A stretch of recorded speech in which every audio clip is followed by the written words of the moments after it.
Okay. Can you explain exactly what shared ownership is? There's a lot of confusion around it at the moment. Okay, you've got shared ownership, which is basically a whole bunch of people owning an asset. They might not actually know each other, so the ownership of the asset is shared.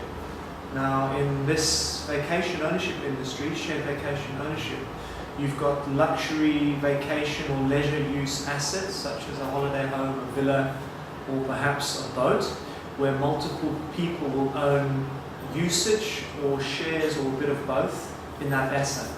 So if I could explain shared vacation ownership in a little bit more detail, you've got multiple categories within that sector. So you've got right at the top, I would say, private residence clubs. Then you've got destination clubs as well. You've got what's commonly known as fractional ownership now. You've got timeshare, you've got holiday points, usage clubs, etc. So there's multiple sectors within the shared vacation ownership industry that people need to be aware of and what the differences are between those products. If I was to go into a little bit more detail about what a private residence club is, it's typically a 5-star plus residence in a resort environment. So let's talk about Fancourt, the golf resort, or the V&A waterfront, perhaps in Bali, something like that. They'll have their premium properties, usually the penthouses or little villas. Again, it's 5 stars, so the furnitures and the fittings must be of top quality appliances. You've got full access to the resort amenities such as the golf estate, the spa. It's the premium product. You'll own a share in that residence, and you'll typically get between 17 and 28 days usage per year. Your usage is quite flexible, where you'll get maybe you could phone in and book a weekend or a week at a time, whatever it might be. So that will be what you call private residence clubs. Destination clubs are very similar to private residence clubs, but you own a share in multiple high-end properties. So a company might have 5 or 6 or 10 5-star villas dotted around the country or the world.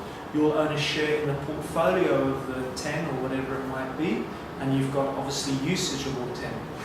Okay, so that will be destination clubs. Fractional ownership would be, or traditional fractionals, will be usually a villa on a golf estate or a high-end resort. Could also be Bloberg Beach, V&A waterfront, for example. So it's one standalone villa. You'll own typically a 1/13 share, which will give you 4 weeks usage per year. Usage is currently, a lot of the usage systems are quite fixed, so you get a month usage a year, you'll get a week every season, for example. And then that's it. So you own a share in that residence. You can use that residence, or if that residence is linked into an exchange program, you can use other similar residences around the world as well.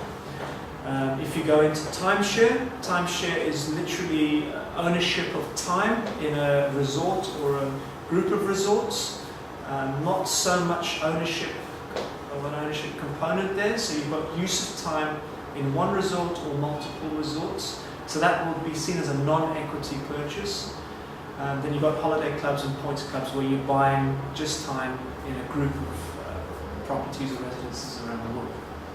So that would really define shared vacation ownership and what the options are for South African consumers or international consumers to buy shared vacation ownership products in this country.